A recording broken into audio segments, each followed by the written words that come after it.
సుమన్ టీవీలో మీ business promotions కోసం ఈ కింది నెంబర్ను సంప్రదించగలరు.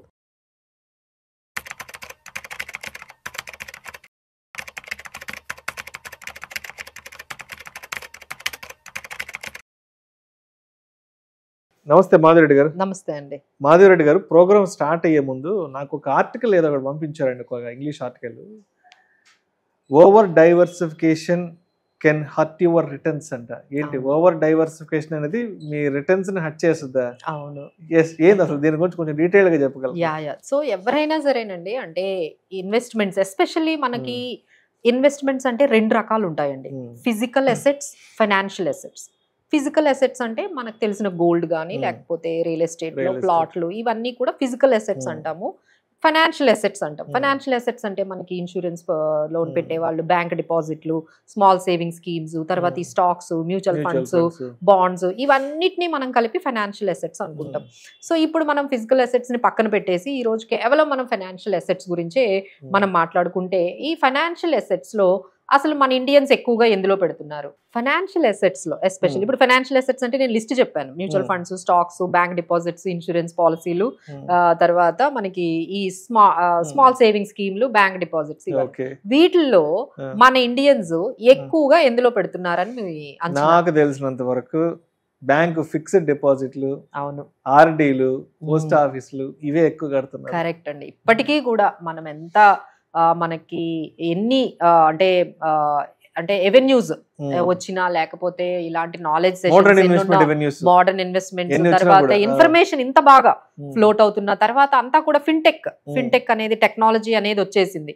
అప్పట్లో టెక్నాలజీ లేనప్పుడు ఇందులో పెట్టుకున్నారు అంటే ఒక ఉండేది. ఇప్పుడు ఏంటంటే ఇంత టెక్నాలజీ ఉంది, మీరు మారుమూల గ్రామంలో ఉన్న మీ చేతిలో ఫోన్ ఉంటే అన్ని ఫైనాన్షియల్ అసెట్స్ లో కూడా మీరు ఫోన్లోనే పెట్టుకోవచ్చు. ఇంత వచ్చినా సరే ఇప్పటికీ కూడా మీరు గమనిస్తే మీరు అన్నది అబ్సల్యూట్లీ కరెక్ట్ అండి. దాదాపుగా ఫైనాన్షియల్ అసెట్స్ లో ఎక్కువ మనీ పెట్టింది 50% వరకు మనకి బ్యాంక్ డిపాజిట్స్ లు, ఈపీఎఫ్లు, స్మాల్ సేవింగ్స్, ఎల్ఐసీలు, పాలసీలు, వీటిల్లోనే ఎక్కువగా పెడుతున్నారండి.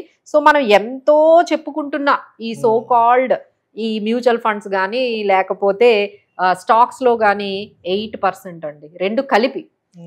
స్టాక్స్ అయితే మీరు నమ్మరండి, డైరెక్ట్ స్టాక్స్ పెట్టే సేవింగ్స్ మనకి ఆల్మోస్ట్ 1%, 1 లేకపోతే 1 to 2% ఈక్విటీలో.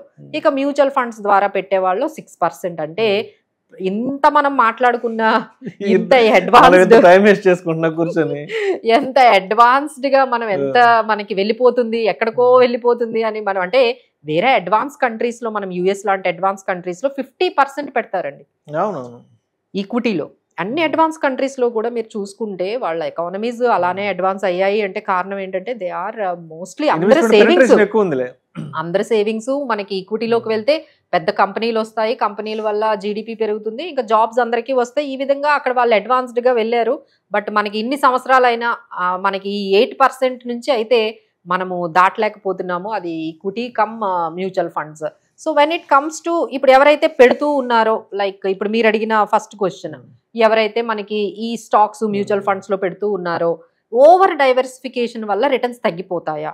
ఓవర్ డైవర్సిఫికేషన్ అంటే అసలు డైవర్సిఫికేషన్ అంటే ఏంటి అనేది మీకు తెలియాలండి. అందరికి ఇక్కడ ఏంటంటే అసెట్ ఎలకేషన్ వేరు, డైవర్సిఫికేషన్ వేరు.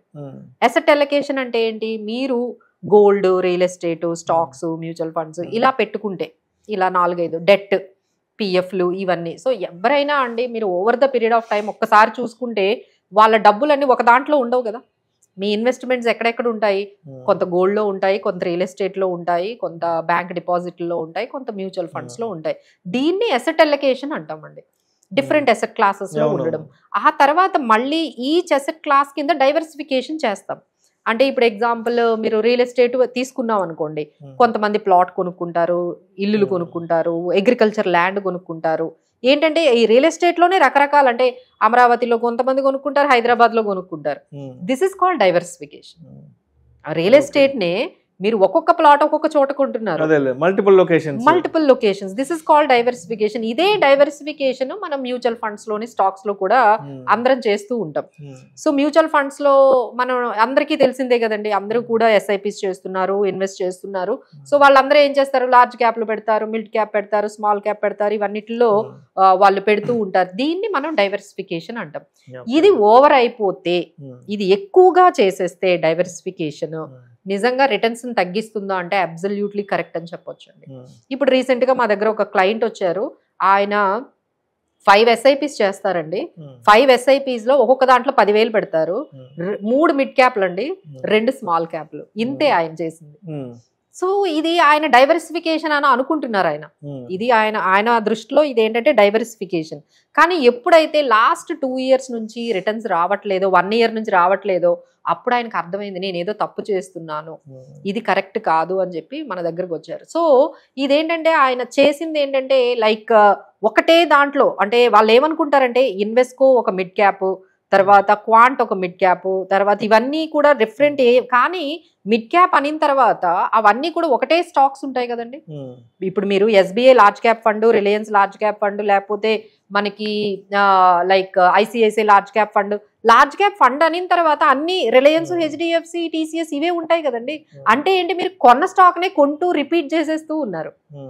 You are thinking this is over diversification చేస్తున్నారు, but you are overlapping అండి. ఓవర్ ల్యాప్ జరుగుతోంది, ఓవర్ డైవర్సిఫికేషన్ చేసేస్తున్నారు. లేదు అంటే మీకు ఏంటంటే రిపీట్ అయిపోతున్నాయి అవే కంపెనీస్ అనమాట. మీరు ఏమనుకుంటారో 10 స్కీముల్లో పెడుతుంటున్నారు అనుకుంటున్నారు, బట్ ఆ 10 స్కీముల్లో అవే స్టాక్స్ రిపీట్ అయిపోతున్నాయి. సో దానివల్ల మీకు తెలియట్లేదండి, that will hurt your returns. ఇప్పుడు ఏమైంది, ఈ సైకిల్లో లాస్ట్ ఫ్యూ మంత్స్ నుంచి మనకి మిడ్ క్యాప్, స్మాల్ క్యాప్ పడిపోతున్నాయి. సో దాని దగ్గర అంటే మార్కెట్ పెరుగుతుంటే లార్జ్ క్యాప్ కొంచెమైనా రీబౌండ్ అవుతుంది, కానీ ఇవి అసలు రీబౌండ్ అవ్వట్లేదు. సో ఏంటంటే this is how you need to see that మనం పర్ఫెక్ట్ గా డైవర్సిఫికేషన్ చేస్తున్నామా, ఓవర్ డైవర్సిఫికేషన్ చేసేస్తున్నామా, ఓవర్ ల్యాప్ అయిపోతుందా అనేది గమనించుకోవాలండి. సో అందరికీ కూడా డెట్ అనేది అసలు నచ్చదు, మేడం డెట్ వద్దండి అంటే, but it has to be there అండి. ఎందుకంటే ఇప్పుడు లాస్ట్ మనం చూసుకున్నట్లయితే ఈక్విటీ ఎంత ఇచ్చిందండి, 4% అండి. లాస్ట్ అక్టోబర్ నుంచి ఈ అక్టోబర్ వరకు మీరు చెప్పాలంటే కొన్ని పోర్ట్ఫోలియోస్ అయితే నెగటివ్ లో ఉన్నాయి, కొంతమందికి అయితే అసలు మ్యూచువల్ ఫండ్స్ లో అయితే మీకు 4% లో అట్లా కనిపిస్తున్నాయి. ఎందుకంటే మేము కూడా రివ్యూలు చేసాం కదా, చేస్తున్నప్పుడు ఏంటంటే ఈ 1 year నుంచి పెద్దగా రిటర్న్స్ లేవు మార్కెట్స్ లో. సో మేము ఎప్పుడూ చెప్తూ ఉంటాం, బాబు ఒక మల్టీ అసెట్ అలొకేషన్ ఫండ్ పెట్టుకోండి, ఒక డెట్ అనేది పెట్టుకోండి అంటే, మేడం వద్దు మేడం అందులో రిటర్న్స్ రావు. బట్ ఇప్పుడు చూడండి ఈ మార్కెట్స్ ఇప్పుడు 1 year మనకి రిటర్న్స్ ఇవ్వలేనప్పుడు, if you have a gold మీకు ETF ఉన్నా లేకపోతే గోల్డ్ ఉన్నా, ఇప్పుడు 60% వచ్చేది ఓవరాల్ పోర్ట్ఫోలియో చూసుకుంటే మీకు మంచి రిటర్న్ వచ్చేది. అది మీకు మల్టీ అసెట్ అలొకేషన్ ఫండ్స్ ద్వారా వెళ్ళొచ్చు. ఆ తర్వాత మీరు ఈ బ్యాలెన్స్డ్ ఫండ్స్ కూడా పెట్టుకోరండి అసలు. ఈ డైనమిక్ ఫండ్స్ ఉన్నాయి, అందులో కూడా మీరు హైబ్రిడ్ ఫండ్స్ ఉన్నాయి, అందులో కూడా ఎవరు పెట్టరు. ఇక ఒకటే పెట్టేది ఏంటి, మిడ్ క్యాప్, స్మాల్ క్యాప్. ఇలా ఎవరైతే ఇలా మళ్ళీ అందులో కూడా 4 మిడ్ క్యాప్లు, 4 AMC, 4 మిడ్ క్యాప్లు, 4 AMCలు ఇలా పెట్టుకుంటూ వెళ్తున్నారండి. దీనివల్ల మీకు రిటర్న్స్ అయితే రావు, అనవసరంగా మీరు స్టక్ అయిపోతారు. ఎందుకంటే సైకిల్ ఉంటుందండి, ఎవ్రీథింగ్ హ్యాస్ ఎ సైకిల్. ఇప్పుడు గోల్డ్ లో కూడా ఓవర్ డైవర్సిఫికేషన్ చేసేస్తున్నారు. ఇప్పుడు మీరు గమనించారా, ఎవరిని తీసుకున్నా గోల్డ్ కొంటున్నారు. అక్కడ గోల్డ్ ETFs రికార్డ్ స్థాయిలో అండి, అంటే $11 billion మార్కెట్ క్యాప్ ఇండియా నుంచి స్టార్ట్ అయింది, బికాస్ ఆఫ్ మనకున్న ఈ క్రేజ్ టువర్డ్స్ గోల్డ్. ఇలా ఎక్కువగా ఒకటే దాంట్లో అంటే ఏది పెరుగుతుందో అందులో పెట్టేయటం.